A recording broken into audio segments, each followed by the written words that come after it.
This morning, somewhere in India, a child woke up. Not in a city you've seen in a textbook. Not in a place most maps bother to name. Just a child. And the first thing that child thought about was food. Because somewhere between the mountains of Kashmir and the beaches of Kerala, between the deserts of Rajasthan and the rainforests of Meghalaya, lies a question that nobody has ever really stopped to ask. What does India actually taste like at 7 in the morning? Across 28 states and 8 union territories, 28 different answers are already being cooked right now. Right now. As you watch this. This is what India eats for breakfast. Long before steel and glass towers changed the skyline. Long before morning alarms and breakfast cereals in plastic boxes. South India had already perfected the first meal of the day. Palm tree Kerala. Puttu plus Kadala curry. In Kerala, a child wakes up to something that looks like a small white tower. Puttu. Rice flour and fresh coconut, stacked in layers inside a metal cylinder and steamed over boiling water. It has been eaten this way for over 1,000 years. The recipe has not changed. Why would it need to? They eat it with Kadala, black chickpeas slow-cooked in coconut and spices. Or with a ripe banana. Or with nothing but silence and the sound of rain on the roof. There is something ancient about eating food made from 2 ingredients grown in your own backyard. Classical building #Tamil Nadu, Idli plus Sambar plus coconut chutney. Scientists have studied the fermentation in idli batter. The way rice and lentils transform overnight, becoming lighter, more digestible, more alive. What Tamil Nadu discovered centuries ago, food scientists now call one of the healthiest breakfast preparations on earth. Soft steamed idli. Sambar, a lentil broth rich with tamarind and vegetables. Coconut chutney ground fresh on stone. No frying. No oil. No rush. Just steam. And patience. Herb Karnataka. Idli Veda plus Mangalore Bun.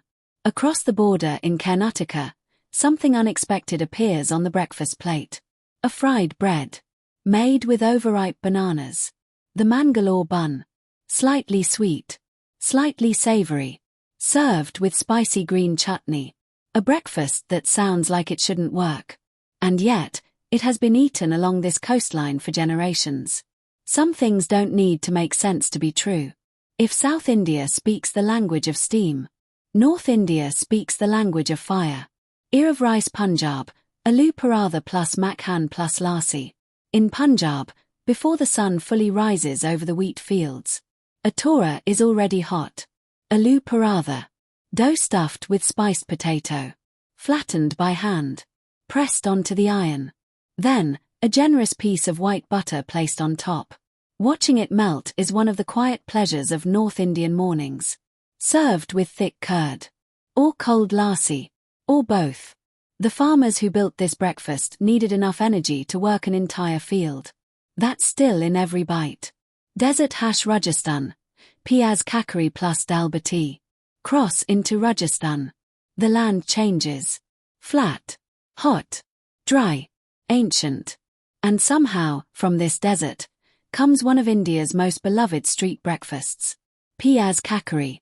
A round, deep-fried pastry filled with spiced onion. Crispy outside. Fragrant inside. Eaten at roadside stalls as the sun rises over sandstone. Some breakfasts tell you everything about where you are.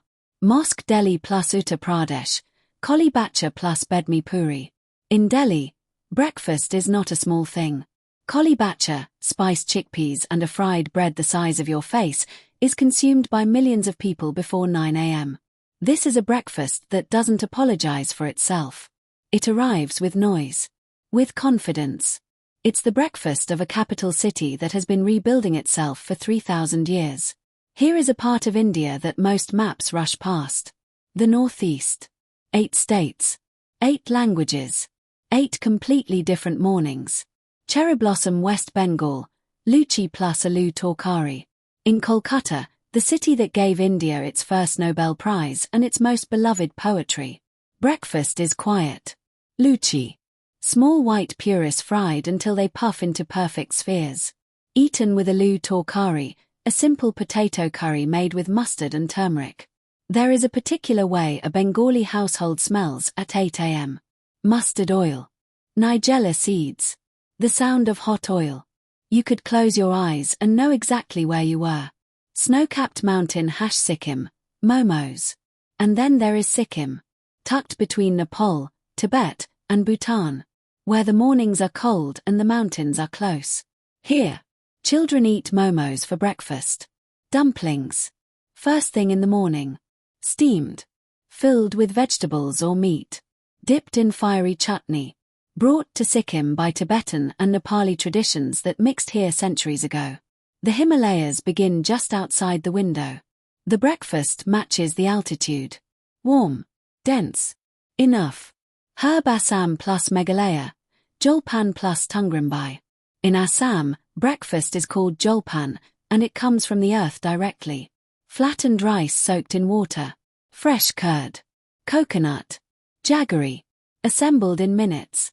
Eaten in cool morning air. No cooking required. The river valleys of Assam have been feeding people this way since before recorded history. Sometimes the oldest way is still the best way. Fallen leaf Maharashtra. Poha plus cutting chai. Somewhere in Mumbai, right now, millions of small gas flames are being turned on. A pan heats. Mustard seeds pop. Curry leaves hiss. Turmeric turns everything gold. Poha. Flattened rice. Ready in 10 minutes.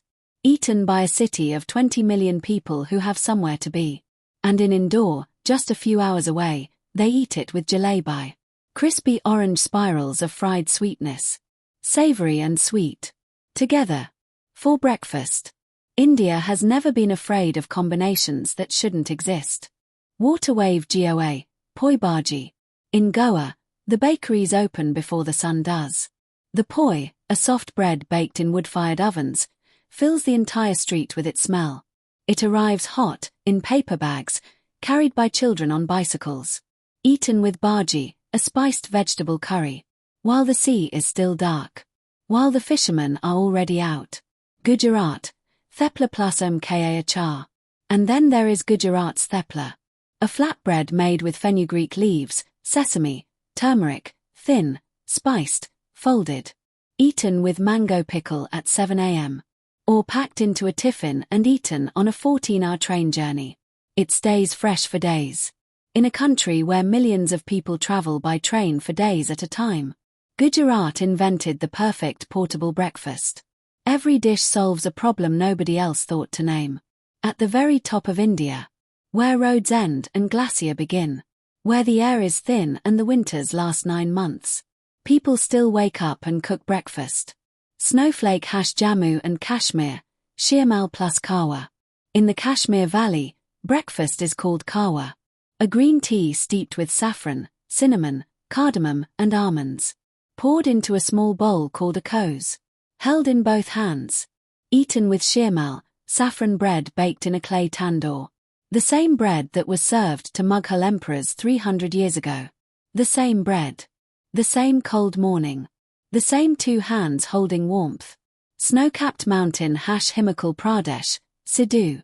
In the mountain villages of Himachal Pradesh, the wheat bread is called Sidhu. Stuffed with walnut paste and poppy seeds. Steamed until soft. Dense enough to fuel a climb. They have been making it this way in these valleys for centuries. When the rest of the world was changing. The mountains were not. Somewhere between the steamed idli of Tamil Nadu. And the walnut bread of Himachal Pradesh. Between the banana buns of Karnataka and the momo dumplings of Sikkim. Lies a truth that doesn't fit on any map. India is not one country having one breakfast. India is 28 different answers to the same morning. Every dish carries memory. Every recipe knows the land it came from. The soil. The climate. The river. The altitude. A thepla that survives a train journey. A puttu made from the same coconut tree that shades the same family for 4 generations. Momos brought over a mountain range by people who needed warmth in a cold world. Nobody planned this. Nobody decided. It just happened. Over thousands of years. One breakfast at a time. Tomorrow morning. You will wake up. And somewhere across this country. A child in Kashmir will be holding warm kahwa in both hands. A child in Kerala will be breaking open a puttu with their fingers. A child in Sikkim will be dipping a momo into something bright and red. The same sun. The same hunger. 28 different mornings. We were never one thing. That was always the point. Every breakfast in India is a small story about where you come from.